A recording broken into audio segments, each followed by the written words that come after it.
الحمدللہ وکفیٰ وسلام علی عبادہ الذین اصطفیٰ اما بعد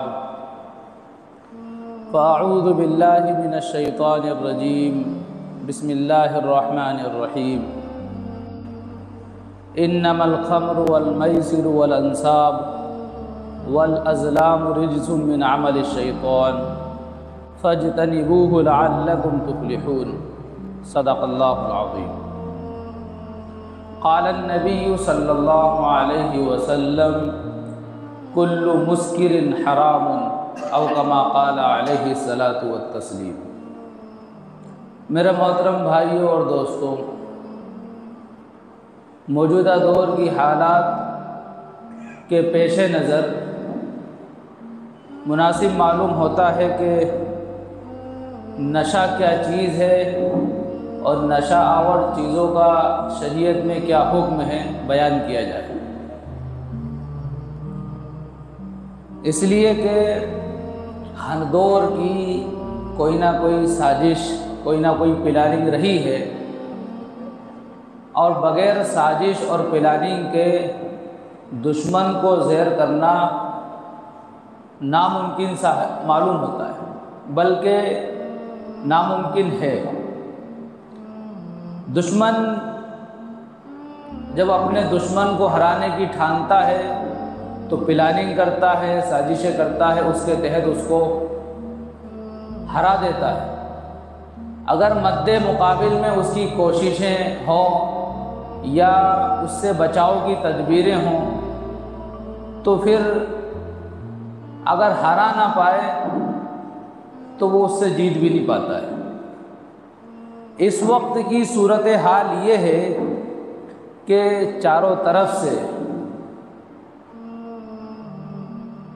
دشمن کیل کانٹے سے لیس ہو کر ہر طرح کی تیاری کے ساتھ، ہر طرح کی پلاننگ اور کوشش کے ساتھ میدان میں اتر پڑا ہے، اور امت مسلمہ کی حالت یہ ہے کہ وہ اپنی نیند میں مست ہے،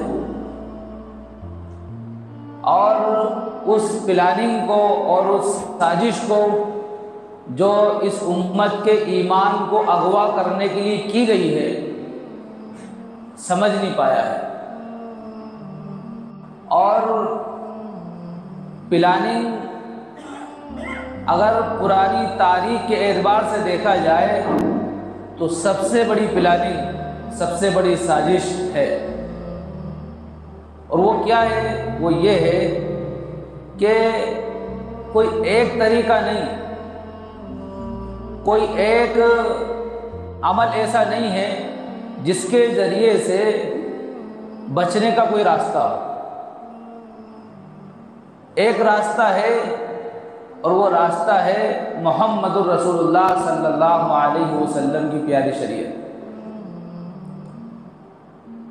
آپ دیکھیں، کمزوری مسلمانوں کی یہ ہے کہ کوئی پلاننگ کرتے ہی نہیں۔ اگر کوئی پلاننگ کرتے ہیں تو اس کا نتیجہ اپنے ہی سامنے دیکھنے کی کوشش کرتے ہیں۔ یہ سب سے بڑی کمزوری ہے۔ پہلی بات تو پلاننگ کرتے ہی نہیں، اور اگر کرتے ہیں تو نتیجہ اپنے سامنے دیکھنے کی کوشش کرتے ہیں۔ اسی وجہ سے مسلمانوں کی کوئی پلاننگ کامیاب ہوتی نہیں ہے، اور ہو بھی نہیں سکتی اگر یہ حالات رہے تو۔ اس کے بالمقابل اگر آپ دیگر اقوام کو دیکھیں تو وہ پلاننگ کرتے ہیں اور نتیجے کی فکر نہیں رکھتے۔ انگریز نے سن 1400 کے اندر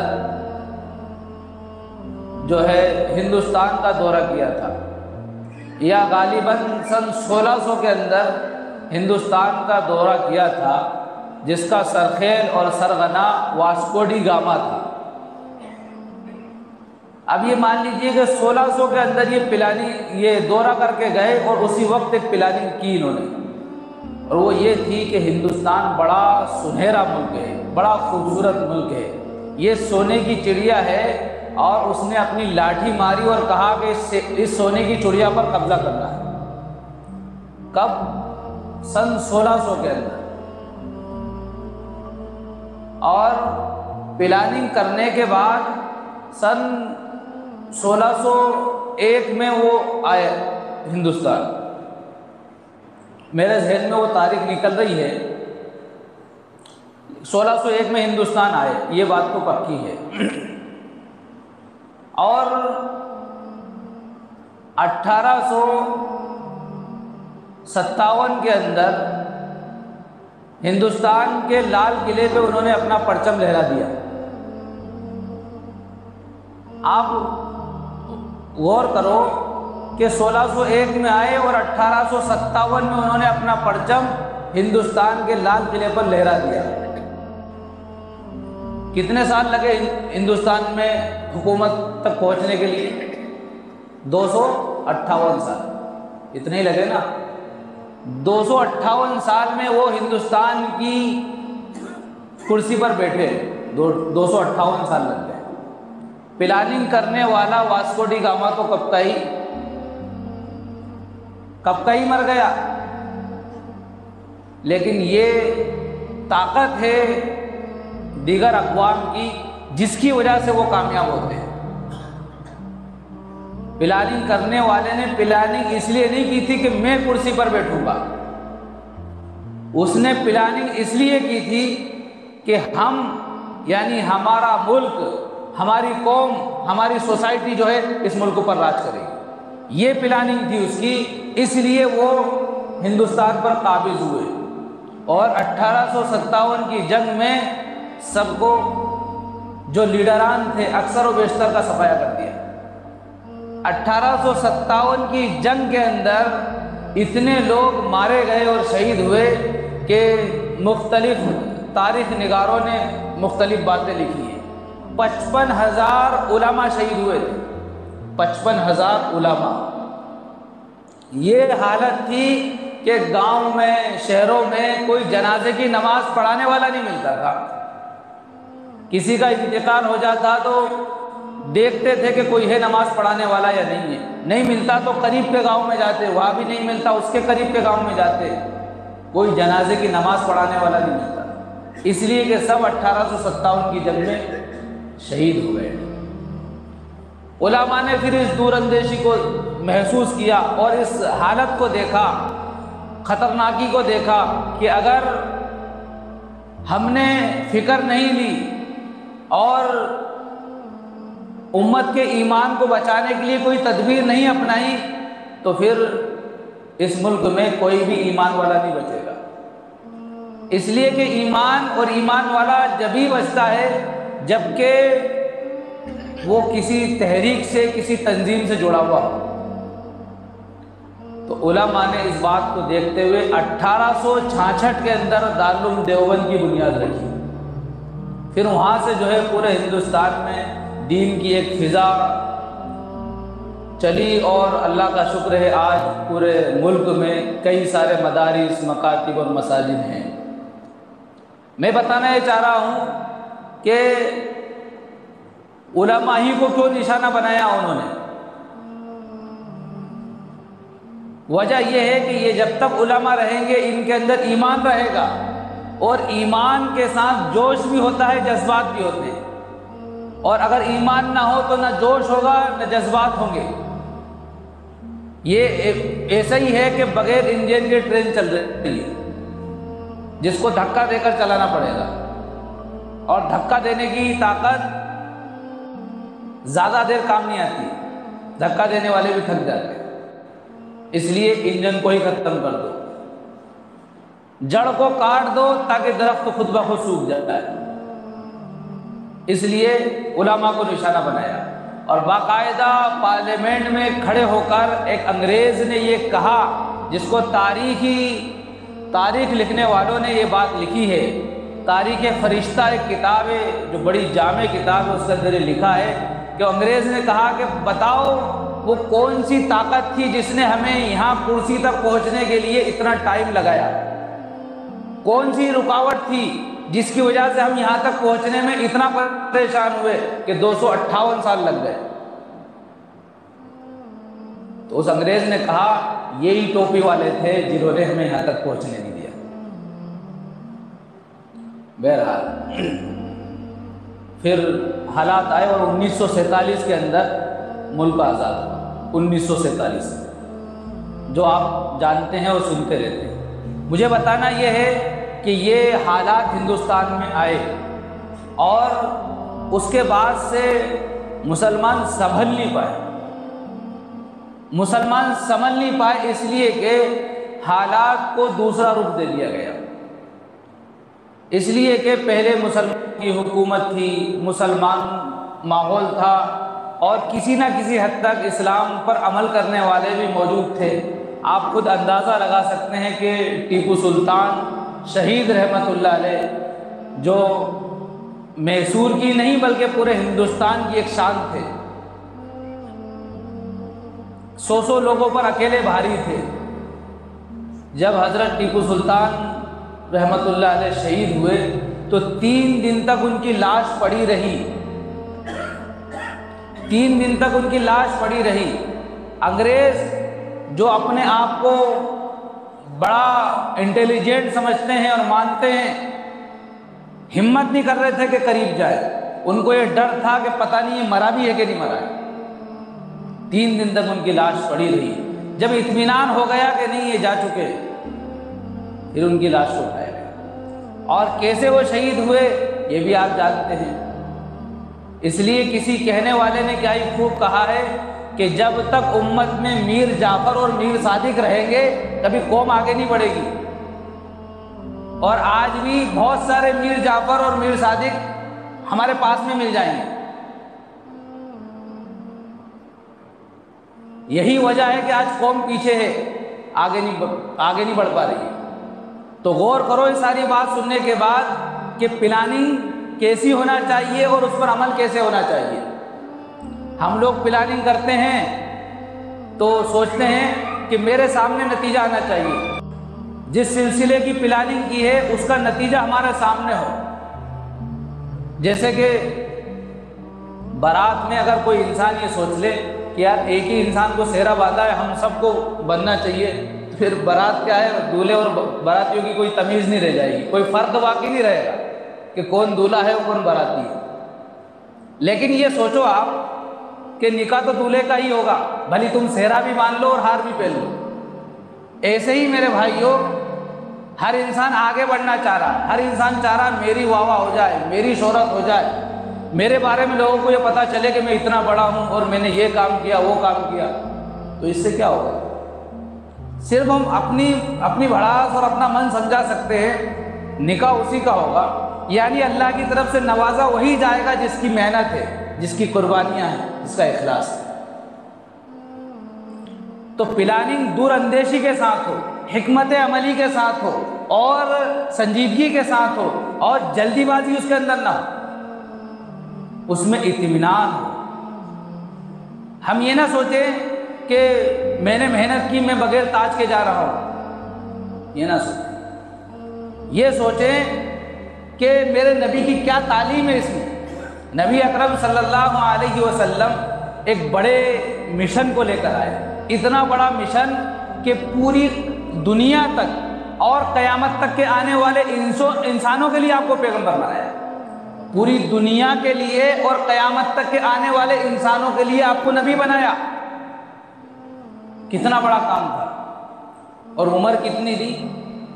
63 سال۔ اور 63 سال میں کام کرنے کا موقع کتنا دیا؟ صرف 23 سال۔ 23 سال۔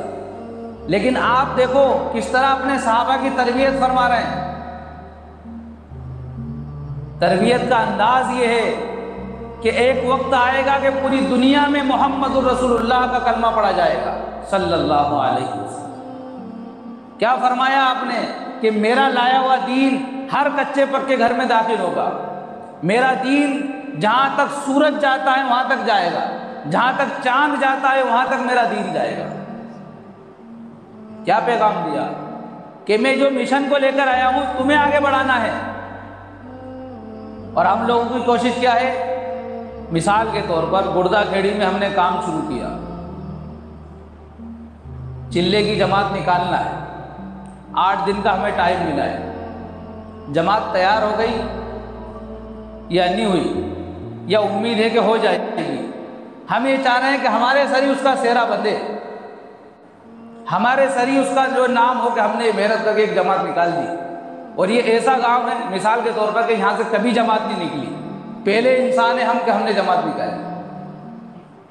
اگر ہم اس خام خیالی میں رہ جائیں گے تو پھر کیا ہوگا؟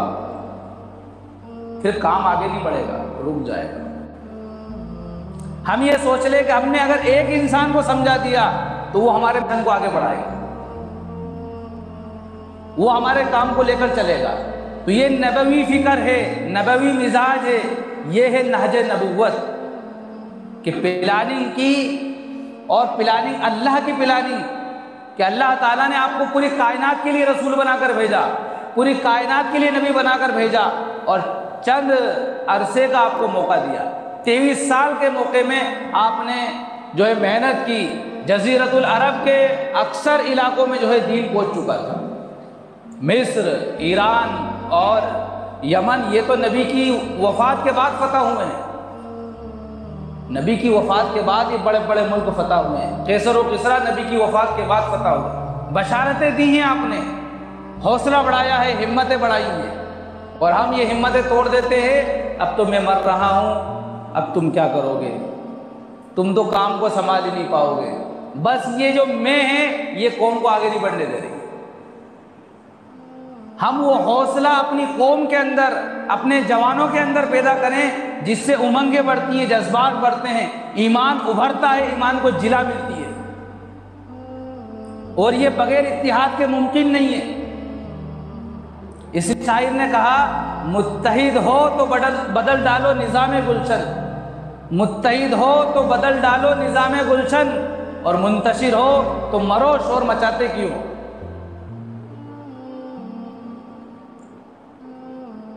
ہم منتشر ہیں اس لیے مر بھی رہے ہیں، اب شور مچانے کی ضرورت نہیں، متحد ہونے کی ضرورت ہے، ایک ہونے کی ضرورت ہے۔ افسوس کی بات ہے کہ 360 بتوں کو پوجنے والی قوم آج ایک ہے، جو قوم 360 بت پوج رہی ہے وہ ایک ہے، اور جو ایک اللہ کو مانتے ہیں وہ کئی سارے فرقوں میں بٹے ہوئے، تنظیموں میں بٹے ہوئے ہیں، سوسائٹیوں میں بٹے ہوئے ہیں، خاندانوں میں، قبیلوں میں بٹے ہوئے ہیں، برادریوں میں بٹے ہوئے ہیں۔ یہ تفریق کبھی آگے نہیں بڑھا سکتی آپ کو۔ وہ آپ کے یہاں دعوت میں آئے گا تو میں نہیں آؤں گا، جنت میں بھی کہہ دینا اللہ اگر اس کو جنت دے تو مجھے مت دے، یہ جنت میں جا رہا میں نہیں جاؤں گا، وہاں بھی کہہ دینا۔ یہ وجوہات ہے جس کی وجہ سے قوم آگے نہیں بڑھ رہی ہے، نہ بڑھے گی۔ انتشار، اور اغیار کے پاس ایسا ٹیمپریچر ہے جس سے آپ کا حوصلہ اور آپ کی ہمت ناپ لیتے ہیں، اور پھر اس کے بعد وہ جو ہے، یعنی ایکشن کے بعد آپ کا ری ایکشن دیکھا جاتا ہے، پھر جو ہے ٹرننگ پوائنٹ کو اپناتے ہیں وہ لوگ۔ لیکن افسوس کی بات یہ ہے کہ ہمارے اندر نہ ایکشن کی صلاحیت ہے، نہ ری ایکشن کی صلاحیت ہے۔ ہمارے پاس تو ایک ہی صلاحیت ہے، کچھ یہاں چوراہے پر کھڑے ہو جائیں گے، کچھ وہاں کھڑے ہو جائیں گے، کچھ وہاں کھڑے ہو جائیں گے، اور تبصرے کریں گے، گالی بکیں گے، آپس میں ایک دوسرے پر بھڑاس نکالیں گے، اور اسی مذاق میں لڑائی ہو گئی تو دونوں قوم لٹ لے کے آ جائے گی، اور پھر لڑیں گے، پھر تماشا دکھائیں گے کہ دیکھو یہ ہے ہمارے اندر حوصلہ، تم وہاں مار رہے ہو ہم یہاں مار رہے ہیں۔ یہ المیہ ہے اس امت کا۔ اللہ تعالیٰ نے قرآن کریم میں فرمایا وَلَقَدْ كَرَّمْنَا بنی آدم، کہ ہم نے حضرت آدم کی نسل کو، یعنی جتنے بھی آدمی ہیں، آدمی ساری انسانیت، بنی آدم سے مراد پورے نوع انسانی، ہم نے بنی آدم کو مکرم بنایا۔ وَلَقَدْ كَرَّمْنَا بنی آدم، ہم نے آدم کی اولاد کو، آدم کی نسل کو مقدس اور محترم بنایا۔ ہم سب کو اللہ نے عزت دی۔ وہ عزت کی بنیاد کیا ہے؟ عزت ملنے کی اصل وجہ کیا ہے؟ اصل وجہ ہے عقل۔ اصل وجہ کیا ہے؟ عقل۔ عقل جانوروں کے پاس بھی عقل تو ہے یا نہیں ہے؟ جانور کو بھی پتا ہے کہ یہ پانی ہے، اس کو پیا جاتا ہے، یہ چارہ ہے، اس کو کھاتے ہیں، کھانے کی چیز اس کو پتا ہے، پینے کی چیز اس کو پتا ہے، اس کو یہ بھی پتا ہے کہ میرا مالک کون ہے، کس کھوٹے پہ لے جا کر باندھے گا۔ جانور کے پاس بھی عقل ہے، لیکن انسان کے پاس جو عقل ہے وہ جانور سے تھوڑی بڑی ہوئی ہے۔ انسان کے پاس عقل سلیم ہے، جانور کے پاس صرف عقل ہے۔ تو جانور بس کھانا پینا جانتا ہے، اچھے برے کی تمیز نہیں جانتا ہو۔ اس کو یہ تو پتا ہے کہ کھانا یہ کھانے کی چیز ہے، یہ پینے کی چیز ہے، لیکن اس کو یہ نہیں پتا ہے کہ یہ میرے مالک کی ہے یا کسی اور کی ہے، یہ کھیت میرے مالک کا ہے یا کسی اور کا ہے۔ اگر اس کھیت میں نے چر لیا تو میرے مالک کو جرمانہ دینا پڑے گا، اور ہو سکتا ہے 2-4 لٹ میرے اندر بھی پڑ جائیں۔ اس کو اس کی تمیز نہیں ہے۔ اللہ نے انسان کو یہ تمیز دی ہے، انسان اس فرق کو جانتا ہے کہ یہ اپنا ہے، یہ دوسرے کا ہے۔ لیکن آج اللہ رحم کرے، اس عقل کو انسانیت کھوتی جا رہی ہے اور کسی حد تک کھو چکی ہے۔ اس لیے نبی اکرم صلی اللہ علیہ وسلم نے انسانیت کا درس دیا، انسانیت کا پیغام دیا۔ وہ پیغام کیا ہے؟ چھوٹی چھوٹی باتیں آپ نے بتائی، قدم قدم پر آپ نے رہنمائی فرمائی۔ جا رہے ہو، راستے میں پتھر پڑا ہے تو ایک طرف کر دو، راستے سے پتھر کا ہٹا دینا صدقہ ہے۔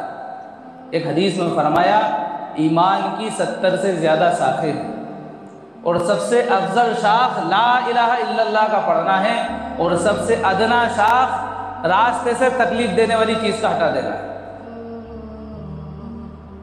یعنی اعمال میں لا الہ الا اللہ کا پڑھنا سب سے بڑا عمل ہے۔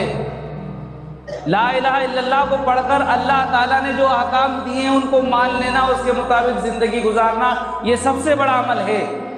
اور معاملات میں ہم اپنے بھائیوں کا، وہ بھائی وطنی بھائی ہوں یا ایمانی بھائی ہوں، راستے کا بھی ادب و احترام کرنا ہے کہ اس سے تکلیف دینے والی چیز کو ہٹا دینا ہے۔ راستے پہ تو سب گزرتے ہیں، سب کو ہمارے ذریعے فائدہ پہنچے اور سب اسلام سے متاثر ہو، ہمارے اخلاق دیکھیں گے تو وہ قریب ہوں گے، متاثر ہوں گے۔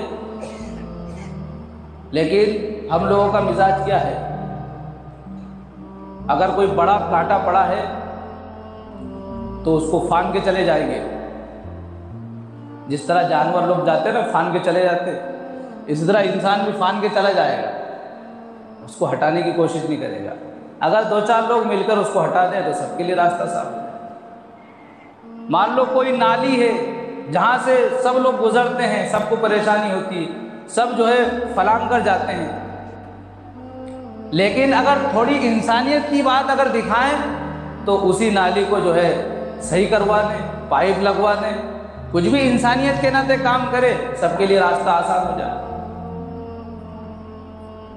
تو نبی نے چھوٹی چھوٹی باتیں بتائی، یہ پیغام ہے انسانیت کے نام، یہ انسانیت کا پیغام دیا ہے ان لوگوں کے لیے جو یہ اخلاق دیکھ کر اسلام کے قریب آ جائیں، اور جب قریب آ جائیں تو اب بتایا ہے کہ اب سب سے افضل عمل لا الہ الا اللہ کا پڑھنا ہے۔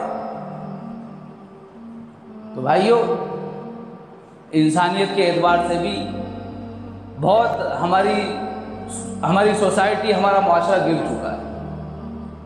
صرف مسلمانوں کا نام رکھ لینے سے کوئی مسلمان نہیں بنتا، اور جس طرح انگریزوں نے یونائٹڈ نام رکھا، کیا نام رکھا؟ یونائٹڈ، یونٹی کے معنی ہے اتحاد، لیکن آج سب سے زیادہ بگاڑ وہی یونائٹڈ میں۔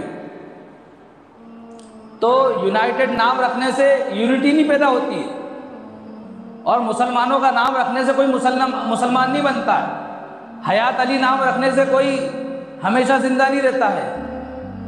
مشاہدہ ہے کہ کئی حیات خان جو ہے مر کے گئے ہیں، اس لیے کہ دنیا تو آنے جانے کی جگہ ہے۔ تو اصل ہے کیا پھر؟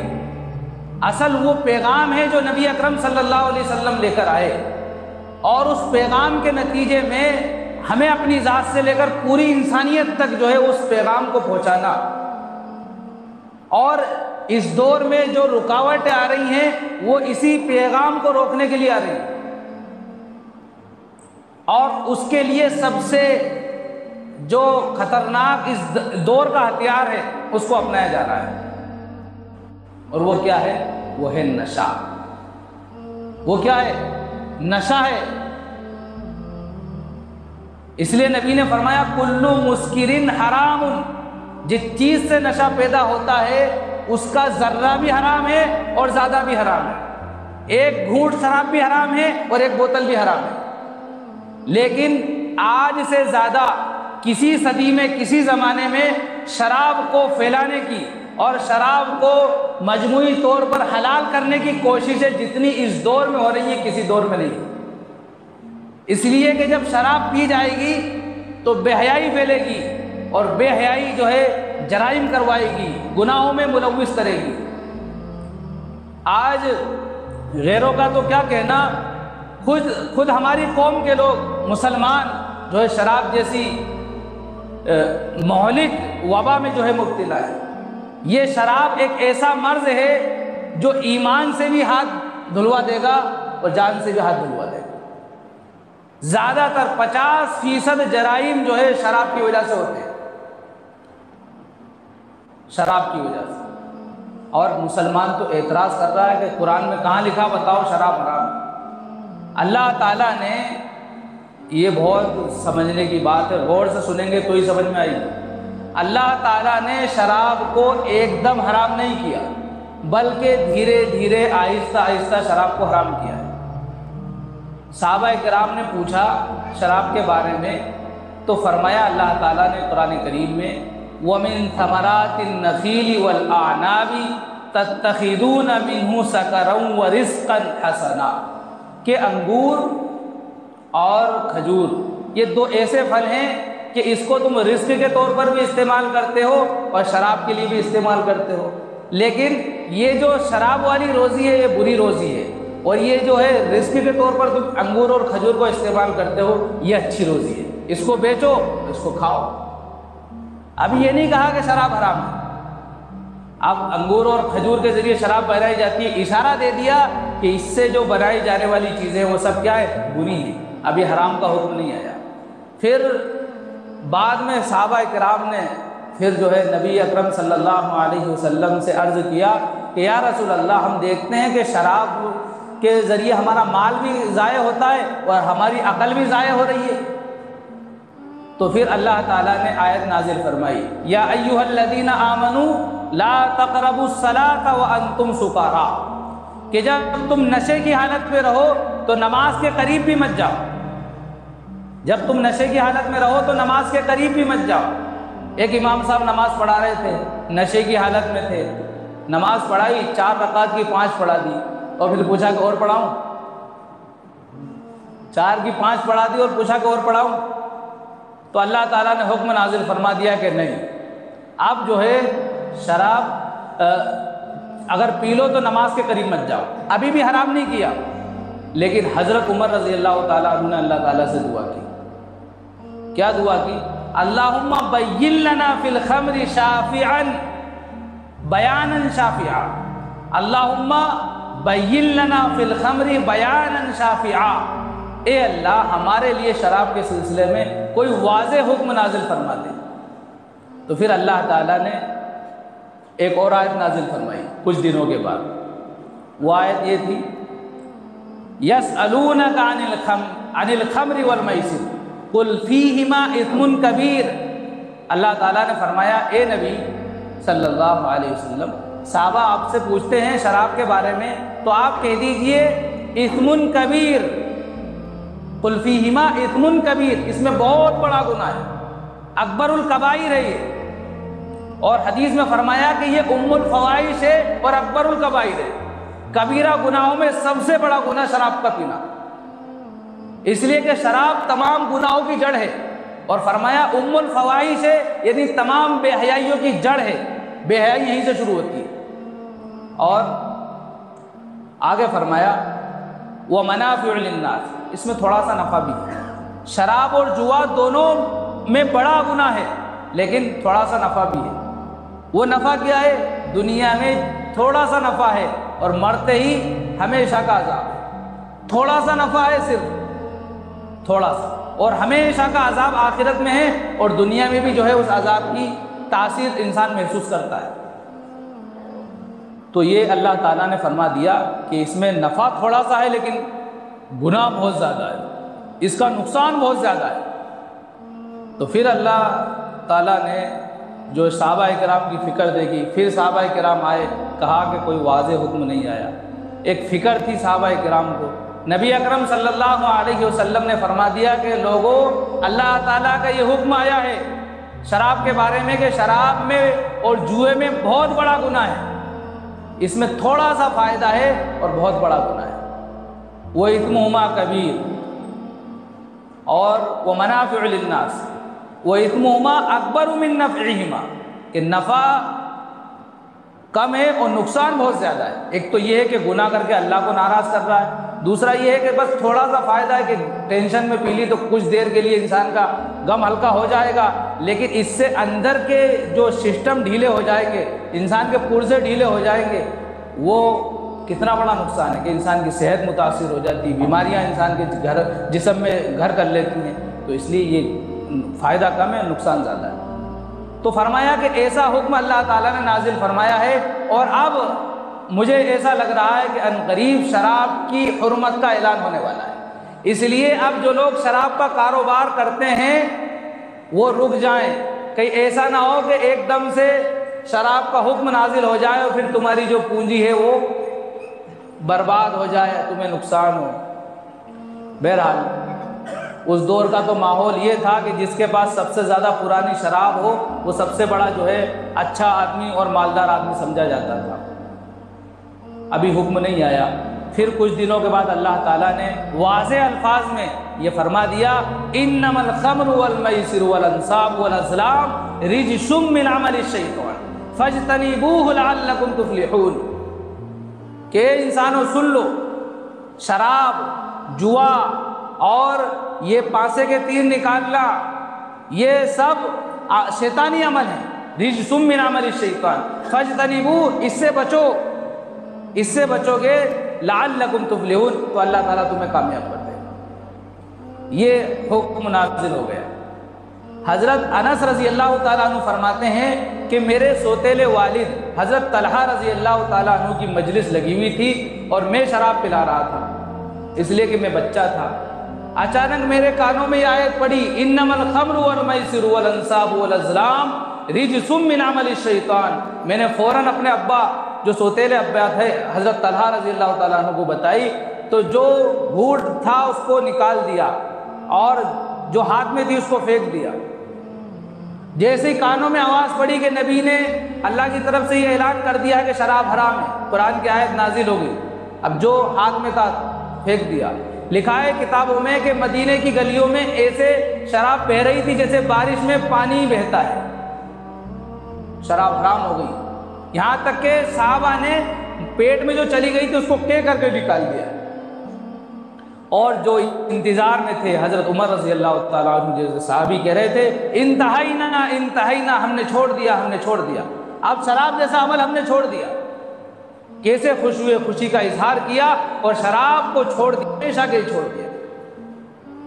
ایک بہت اہم بات اس سلسلے میں حضرت نافع بن کیسان رضی اللہ تعالیٰ فرماتے ہیں کہ میرے والد جب یہ آیت نازل ہوئی تو یہاں نہیں تھے مدینے میں، جتنی بھی پونجی ان کے پاس تھی سب کو لے کر وہ شراب لینے کے لیے گئے تھے، اور ساری جمع پونجی سے شراب کے بڑے بڑے مٹکے بھر کر لا رہے تھے، اور مدینے کے اندر داخل ہو رہے تھے کہ کسی کہنے والے نے کہا کہ شراب تو حرام ہو چکی ہے، تو نبی کی خدمت میں حاضر ہوئے کہ یا رسول اللہ کیا شراب حرام ہو گئی ہے؟ آپ نے فرمایا ہاں شراب حرام ہو گئی ہے، اللہ نے حکم نازل فرما دیا۔ تو کہا کہ یہ شراب مسلمانوں کے لیے حرام ہے، کافروں کے لیے تو حرام نہیں ہے، تو کیا میں کافروں کو بیچ سکتا ہوں؟ تو فرمایا کہ نہیں، جو چیز تمہارے لیے حرام ہے اس کو بیچنا بھی حرام ہے، کافر کو بھی نہیں بیچ سکتے۔ تو سارے مٹکے جو لائے تھے، زندگی بھر کی جو پونجی تھی، سب کو اپنے ہاتھوں سے توڑ دیا۔ حضرت کیسان رضی اللہ تعالیٰ عنہ نے سارے شراب کے مٹکے توڑ دیے۔ تو اگر انسان یہ سمجھ لے کہ میرے اللہ کا حکم ہے، توڑ سکتا ہے، چھوڑ سکتا ہے، لیکن آج کا مسلمان تو اعتراض کرتا ہے۔ اعتراض کروا لو اس سے کہ وہ تو صحابہ تھے، انہوں نے چھوڑ دیا۔ ارے صحابہ کرام کی گٹھی میں تھا، ان کی عادت بن چکی تھی شراب پینے کی، اور اس بات سے آپ سمجھ سکتے ہیں کہ جس کے پاس سب سے زیادہ پرانی شراب ہوتی تھی وہ سب سے بڑا آدمی سمجھا جاتا تھا۔ اس لیے اللہ تعالیٰ نے ڈائریکٹ حکم نازل نہیں فرمایا کہ شراب حرام ہے، آہستہ آہستہ آہستہ آہستہ پہلے حکم نازل فرمایا تو لوگوں نے کہا کہ دیکھو اچھی روزی تو جو ہے ان کو بیچ کر ہے، شراب والی روزی اچھی نہیں ہے، اس سے بچ گئے۔ پھر دیکھا کہ نہیں اب نماز سے بھی روک دیا گیا ہے، تو اب نماز تو جیسے کسی نے عصر کے ٹائم پیے تو عصر مغرب اور عشاء بھی چلی جائے گی، تو کچھ اس طرح سے رک گئے۔ اب کچھ نے دیکھا کہ نہیں اللہ تعالیٰ نے فرمایا کہ اس میں نقصان زیادہ ہے نفع کم ہے، تو اب ایسا کام کیوں کریں کہ جس میں نقصان زیادہ ہو۔ کچھ ایسے رک گئے، کچھ اور پیے تھے، تو جب صریح حکم نازل ہوا تو ایسے ڈائریکٹ اللہ تعالیٰ نے حکم نازل نہیں فرمایا۔ چوتھے نمبر پر جو ہے شراب کا حکم نازل فرمایا، اور اسی وجہ سے بعض جاہل اور ان پڑھ لوگ قرآن کا ترجمہ پڑھ لیتے ہیں اور کچھ کا کچھ سمجھ لیتے ہیں۔ اب یہ نہیں دیکھتے ہیں کہ جو چیز ہم نے پڑھی ہے وہ پہلے نمبر کی ہے یا دوسرے کی ہے، تیسرے کی ہے، چوتھے کی۔ پہلے نمبر والی بات ہے تو اس میں کچھ اور ہے، دوسرے کی کچھ اور ہے، تیسرے کی کچھ اور ہے، چوتھے نمبر کی پڑھیں گے تو ڈائریکٹ خراب۔ اب کسی نے مان لو یہ سمجھ لیا کہ اس میں یہ کہا ہے کہ ہاں یہ جو ہے روزی اچھی نہیں ہے اور یہ والی روزی اچھی ہے، اب اچھی اور غیر اچھی کا سوال ہے تو چلو شروع کر دو، حرام تو نہیں ہے، یہ پڑھ کر شروع کر دیتے ہیں۔ اور بہت سارے لبرل لوگ اور جو ہے اپنے آپ کو جو ماڈرن بنتے ہیں وہ کہتے ہیں صاحب قرآن میں کہاں حرام۔ تو بھائیو ضروری ہے، اس لیے میں نے کہا کہ اللہ کی اور اس کے رسول کی اطاعت کرو، اس لیے کہ قرآن میں اللہ تعالیٰ نے اسی آیت کے اندر آگے فرمایا انما یرید الشیطان ان یوقع بینکم العداوۃ والبغضاء فی الخمر والمیسر، کہ اللہ تعالیٰ نے جو حکم نازل فرمایا اس میں تمہارے لیے بڑی حکمت ہے کہ شیطان تو یہ چاہتا ہے کہ تمہارے درمیان جوئے کے ذریعے اور شراب کے ذریعے نفرت اور عداوت ڈال دے، پھر تم جھگڑا کرنے والے بن جاؤ۔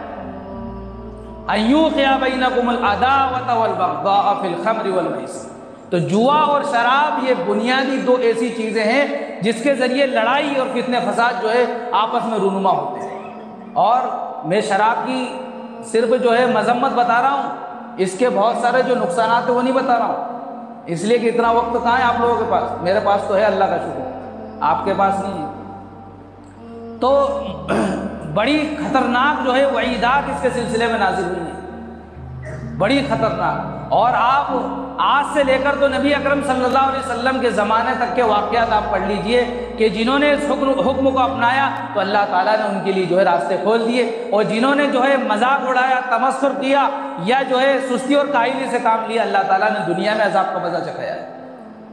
اللہ تعالیٰ نے جو عزت دی ہے، ہمیں مقدس اور محترم بنایا ہے، تو اللہ تعالیٰ نے تعلیم بھی وہ دی ہے، اعمال بھی وہ دیے ہیں، احکام بھی وہ دیے ہیں جس کے ذریعے ہم عزت حاصل کر سکیں۔ مثال کے طور پر آپ دنیا میں دیکھ لیں، کسی انسان نے وکیل کی پڑھائی کی ہے اور وہ چاہے کہ میں سادہ لباس میں چلے جاؤں، اس کو کوئی وکیل کہے گا؟ اب اس سے کوئی وکیل نہیں کہہ رہا ہے تو وہ غصہ ہو، تو اس میں کس کا قصور ہے؟ اسی کا قصور ہے، بھائی وکیل والا کوٹ پہن کر آتا تو سب تم سے وکیل صاحب کہتے، تمہاری غلطی ہے نا۔ اسی طرح اللہ تعالیٰ چاہتا ہے کہ یہ جو تعلیم ہے جو ہم نے نبی کو دے کر بھیجا ہے اس کو اپناؤ تو تمہیں عزت ملے گی۔ اب تم شراب پی کر جو ہے نالے میں پڑے رہو تو کون عزت دے گا؟ اللہ نے تو عزت دی ہے، لیکن عزت کو حاصل کرنے کے لیے وہ اعمال کرنا پڑیں گے جن سے عزت ملتی ہے۔ اعمال وہ کر رہے ہیں جن سے ذلت ملتی ہے تو ذلت مل رہی ہے، اس لیے روک دیا گیا۔ پیاری تعلیم فرمائی، بہت پیاری تعلیم ہے، پیارا مذہب ہے، اور کسی مذہب میں کسی قوم میں شراب حلال نہیں ہے۔ ہندوؤں کے مذہب کے اندر بھی صریح الفاظ میں لکھا ہوا ہے، جو اسکالرز ہیں انہوں نے تحقیق کر کے یہ بات لکھی ہے کہ ہندوؤں کے مذہب میں ایک نہیں ساری کتابوں میں شراب حرام لکھی ہے، لیکن بے حیائی کس طرح پھیلے، جرائم کس طرح پھیلے، اس کے لیے شراب کو اس دور میں حلال کرنے کی کوششیں کی جا رہی ہیں۔ اور کیا شوشے کیا چھوڑے جاتے ہیں؟ شوشے یہ چھوڑے جاتے ہیں کہ انگور حلال ہے، انگور تو بہت کھاتے ہو پر انگور کی بنی ہوئی شراب نہیں پیتے ہو، اگر شراب سے اتنی نفرت ہے تو انگور بھی چھوڑ دو۔ یہ اعتراض کرتے ہیں اعتراض کرنے والے۔ علماء حق نے اس کا جواب دیا ہے کہ بیوی سے صحبت کرنا حلال ہے، اللہ تعالیٰ نے اس کو حلال کیا ہے، بیوی سے صحبت کر سکتے ہو، بلکہ گناہ سے بچنے کی نیت سے کر رہے ہو تو اس پر ثواب بھی ملے گا، گناہ سے بچنے کی نیت سے صحبت کر رہے ہو تو اس پر ثواب بھی ملے گا۔ لیکن اس بیوی سے جو لڑکی پیدا ہو اس کی طرف بری نظر سے دیکھنا بھی حرام ہے۔ ایسے کھانا حلال ہے، اس کو کھاؤ، لیکن اس سے بنائی ہوئی شراب کا پینا حرام۔ بیوی سے پیدا ہونے والی نسل یعنی لڑکی سے دیکھنا بھی حرام ہے۔ تو یہ اتنی موٹی بات آسانی سے سمجھ میں نہیں آتی۔ جس طرح اعتراض کرنے والے یوں اعتراض کرتے ہیں کہ اگر داڑھی فرض ہوتی، داڑھی رکھنا ضروری ہوتا تو اللہ نے داڑھی کے ساتھ پیدا کیوں نہیں کیا؟ داڑھی اگر رکھنا ضروری ہوتی تو داڑھی کے ساتھ اللہ پیدا کرتا، تو اللہ نے تو بغیر دانت کے پیدا کیا تھا، داڑھی کٹواتے ہو دانت بھی توڑوا لو۔ آسان ہے کہ نہیں سمجھنا؟ لیکن ہم نے صرف اعتراض کرنا سیکھا ہے، سمجھنے کی کوشش نہیں کی۔ بھائیوں، اتنے آسان اور واضح الفاظ میں اللہ تعالیٰ نے شریعت کو بیان فرمایا ہے کہ کسی مذہب میں اتنے واضح الفاظ میں آپ کو نہیں ملیں گے۔ المیہ ہے ہم لوگوں کا، آج جو نفرتیں عداوتیں ہیں وہ انہی دو چیزوں کی بنیاد پر ہے، انہی دونوں چیزوں کی بنیاد پر۔ آپ کہیں گے ہمارے یہاں کوئی شراب نہیں پیتا، پھر لڑائی کیسے ہو رہی ہے؟ نشہ شراب سے بھی پیدا ہوتا ہے۔ اور ایک بات بیچ میں بتاؤں، عرب کے اندر جو خاص طور سے سلفی حضرات ہیں ان کے یہاں سگریٹ پینا بھی حرام ہے۔ سعودی عرب کے اندر سلفی حضرات فتویٰ دیتے ہیں کہ سگریٹ پینا بھی حرام ہے۔ ہم تو نہیں کہہ رہے کہ سگریٹ پینا حرام ہے، لیکن شراب حرام ہے۔ تو جس طرح شراب سے نشہ پیدا ہوتا ہے، اسی طرح جو ہے گٹکے تمباکو سے بھی ہوتا ہے، اتنا زیادہ نہیں ہوتا ہے۔ اسی طرح جو ہے انسان کو دولت کا لالچ پڑ جائے تو وہ لالچ جو ہے نشے میں بدل جاتا ہے۔ کسی چیز کا عادی بن جائے انسان تو اس کے بغیر چین نہیں ملتا، اس کا بھی ایک نشہ رہتا ہے۔ نشہ کسی بھی چیز کا ہو، تو ہمارے یہاں نشہ شراب کا نہیں، کسی اور چیز کا ہے۔ وہ میری برادری کا نہیں ہے، میں اس کی برادری کا نہیں ہوں، ہمارے یہاں یہ نشہ ہے۔ اس کو بلاؤ گے دعوت میں تو میں نہیں آؤں گا، یہ نشہ ہے، یہ نشہ ہے۔ یاد رکھو، اللہ کے نبی صلی اللہ علیہ وسلم نے صاف الفاظ میں فرمایا، اور ابو داؤد شریف کی حدیث ہے، ابو داؤد شریف کے اندر یہ حدیث نقل کی گئی ہے کہ جو انسان عصبیت کی دعوت دے وہ ہم میں سے نہیں ہے۔ جو یہ کہے کہ یہ میری قوم کا ہے، میرے پاس آ جائے، تو اس قوم کا ہے ادھر چلا جا، ایسا انسان جو سوچ بھی رکھتا ہے، نبی فرماتے ہیں مجھ سے نہیں ہے۔ قیامت کے دن جب لوگ جا رہے ہوں گے، نبی کے امتی آ رہے ہوں گے اور نبی اپنے جھنڈے تلے ان کو جنت میں لے جا رہے ہوں گے، ایسے لوگوں سے کہہ دیا جائے گا ہٹ جاؤ، تم میرے نہیں ہو، تم تو تمہاری ٹیم کے ساتھ جاؤ۔ آج افسوس کی بات ہے، میں یہاں بچے کو پڑھاتا ہوں، اگر ادھر کی ٹیم والا بچہ ہے تھوڑا پڑھائی میں اچھا ہے، میں کہتا ہوں ادھر والے کا سبق سن لے، نہیں سنتا ہو، اور ادھر والے سے کہتا ہوں ادھر والے کا سبق سن لے تو نہیں سنتا ہو۔ یہ عصبیت آپ کے بچوں کے اندر کہاں سے آئی؟ حدیث میں نبی نے صاف الفاظ میں فرمایا کہ جس انسان نے اچھا طریقہ ایجاد کیا ہے، جتنے لوگ اس پر عمل کریں گے، قیامت تک آنے والے لوگوں کا جتنے بھی اس پر عمل کریں گے سب کا ثواب اس ایجاد کرنے والے کو ملے گا۔ آپ نے ایسا طریقہ ایجاد کر دیا ہے، آپ مر کے چلے جاؤ گے، آپ کی نسل جو ہے آپس میں لڑ لڑ کر تباہ ہوتی رہے گی، اس کا سارا گناہ ایجاد کرنے والوں کو ملے گا۔ یہ بھی ابو داؤد شریف کی حدیث ہے، پڑھ لینا۔ اور ایک نہیں کئی سارے صحابہ کرام نے اس حدیث کو نقل کیا ہے، بخاری مسلم میں بھی یہ حدیث ہے، من سن سنتا فلہ اجر مثلہ۔ تو یہ عصبیت ہے، تعصب پرستی ہے، یہ اسلامی شعار نہیں ہے، یہ اسلامی شعار نہیں ہے، اور یہ تو کسی مذہب کا شعار نہیں ہے۔ اسلام تو دور کسی مذہب میں بھی اس چیز کو پسند نہیں کیا گیا۔ انسانیت، مانوتا، یہ ہر قوم کا، ہر مذہب کا شعار ہے۔ اور پھر جو انسانیت کا پیغام لے کر آنے والے، پوری دنیا میں انسانیت کا پیغام لے کر چلنے والے، وہ میری قوم اور تیری قوم، میرا خاندان تیرا خاندان، میری دعوت تیری دعوت، اس میں کیوں گرفتار ہیں؟ تو بھائیوں، اگر واقعی صحیح معنوں میں وحید آپ پڑھ لیں، آپ نے سنا ہوگا کہ دو مسلمان آپس میں لڑیں اور وہ اس کو دیکھے تو ادھر منہ کر لے اور یہ اس کو دیکھے تو ادھر منہ کر لے، 3 گزر جائیں، اگر دونوں میں سے ایک بھی مر گیا تو دونوں جہنم میں جائیں گے، دونوں میں سے ایک مر گیا دونوں جہنم میں جائیں گے۔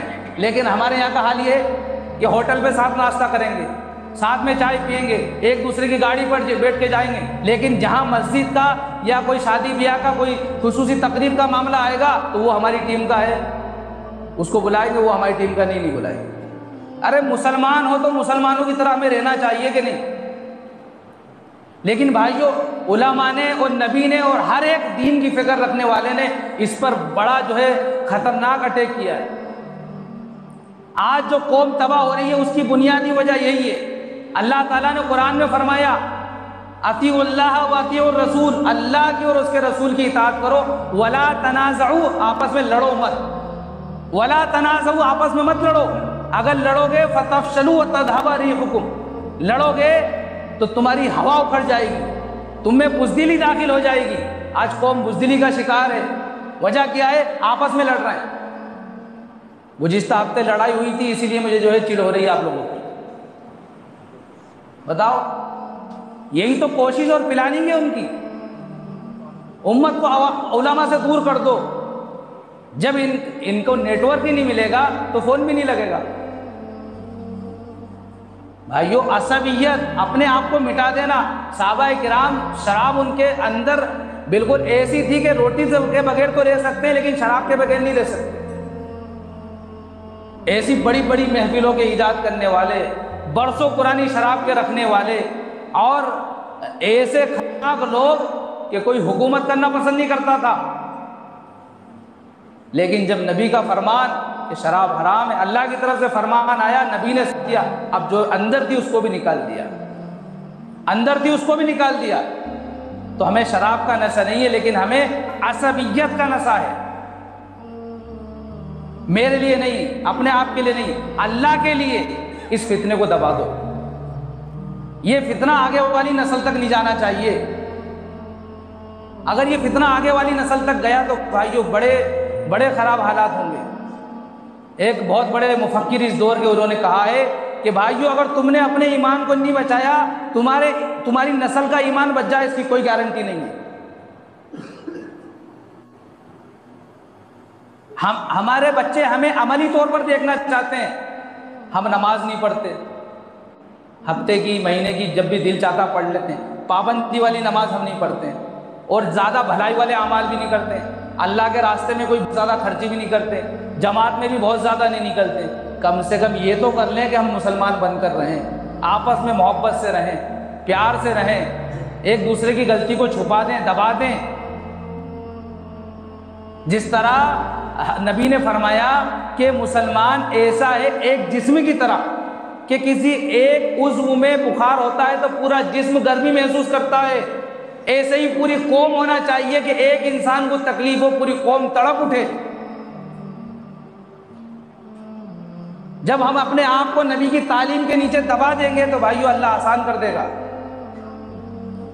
دل میں شیطان بات ڈالے گا کہ نہیں، یہ مولوی صاحب کی بات مت ماننا، اس لیے کہ وہ ہمارے کو فلاں صاحب وصیت کر کے گئے تو ان کی بات کا کیا ہوگا۔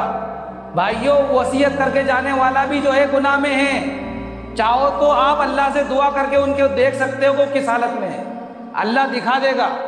بزرگوں نے ایسے اعمال لکھے ہیں کہ ان کو کر کر آپ اپنے مردوں کو دیکھ سکتے ہو، آپ وہ اعمال کر کے دیکھ لو، بتا دیں گے وہ آپ کو کہ یہ جو عصبیت ہے ختم کرو۔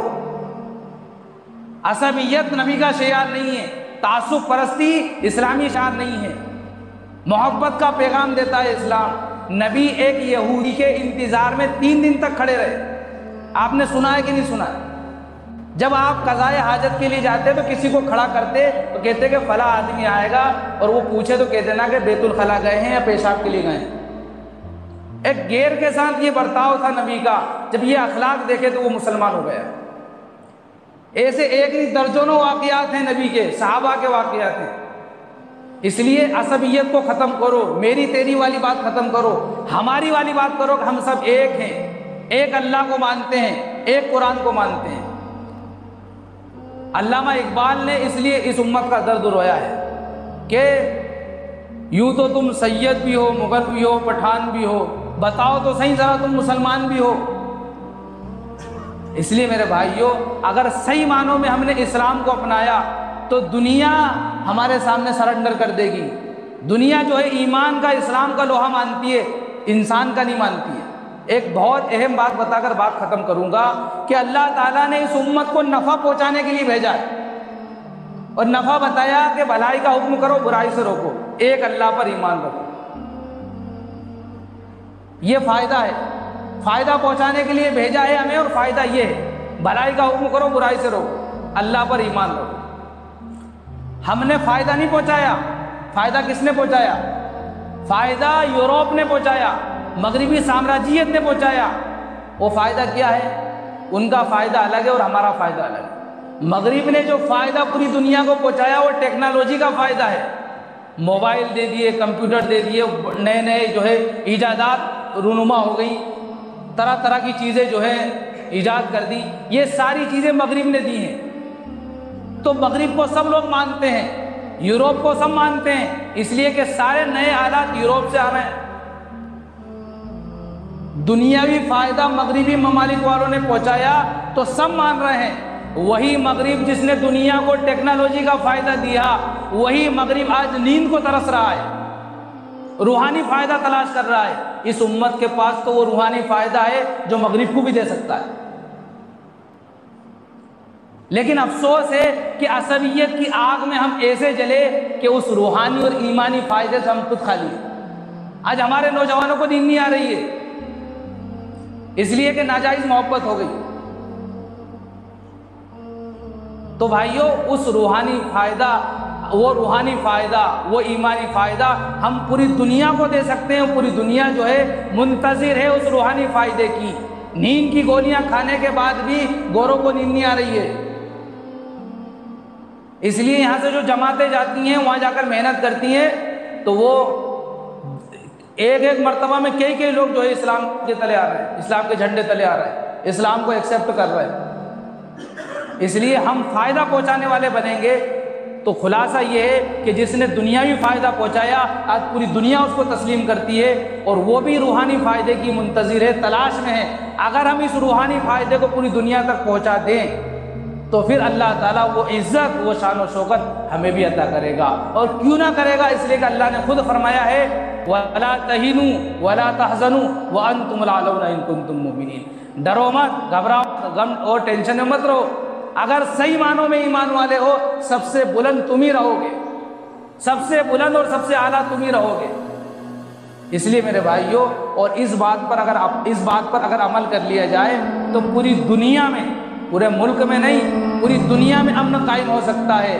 ہم جرائم کو اور گناہوں کو ختم کرنا چاہیں تو نہیں کر سکتے، لیکن ایک بات پر عمل کر لیں تو پوری دنیا سے جرائم ختم ہو سکتے ہیں، گناہ ختم ہو سکتے ہیں۔ وہ کیا ہے؟ وہ یہ ہے، مثال آپ سمجھ لیں کہ اگر ہم گناہ ختم کرنا چاہیں تو ہر انسان پہ ایک پہرے دار کھڑا کر دیں، وہ دن میں نہیں تو رات میں گناہ کرے گا۔ کمزور اور غریب لوگ جو کھلم کھلا گناہ نہیں کریں گے تو چھپ کر گناہ کریں گے، اور مالدار لوگ سر عام گناہ نہیں کریں گے تو اپنی عزت کے بچاؤ میں کوٹھیوں اور بنگلوں میں گناہ کریں گے۔ بھلی سپاہی اور پہرے دار باہر کھڑا رہے، ان کو اس کا کوئی فرق نہیں ہوگا، چھپ کر گناہ کیے جا سکتے ہیں۔ لیکن اگر اس بات کا یقین ہر انسان کر لے کہ میرا اللہ مجھے ہر حال میں دیکھ رہا ہے تو دنیا سے جرائم ختم ہو سکتے ہیں۔ یہی ایک بنیادی چیز ہے جو دنیا سے جرائم ختم کر سکتی ہے، اور وہ ہے ایک اللہ کو ماننا۔ وہ ہے ایک اللہ کو ماننا کہ اللہ ہر جگہ ہے، ہر چیز کو دیکھ رہا ہے، مرنا ہے، مرنے کے بعد پوری زندگی کا حساب اللہ کے سامنے دینا ہے۔ کوئی یقین رکھے نہ رکھے میرے بھائیوں، میں اور آپ تو یقین رکھتے ہیں اللہ پر، اس لیے اللہ کے لیے ہم اپنے گزشتہ زندگی سے توبہ کریں اور آنے والی زندگی کی صحیح فکر کریں۔ آپس میں جو نفرتیں ہیں، جو خلیش ہے، جو چپکلیش ہے، اس سے جو ہے توبہ کریں، آپس میں صلح صفائی کریں۔ اگر ہم نے صلح صفائی کر لی تو اللہ تعالیٰ اس عمل کی وجہ سے فرماتے ہیں کہ ہر ایک چیز کا صدقہ ہوتا ہے، دو مسلمانوں میں صلح کرا دینا یہ جو ہے جسم کا صدقہ ہے۔ امام غزالی رحمۃ اللہ علیہ نے لکھا ہے کہ کوئی انسان دو مسلمانوں کے درمیان صلح کرانے کا کام کرتا ہے تو اللہ تعالیٰ کبھی بیمار نہیں کرتا اس کو۔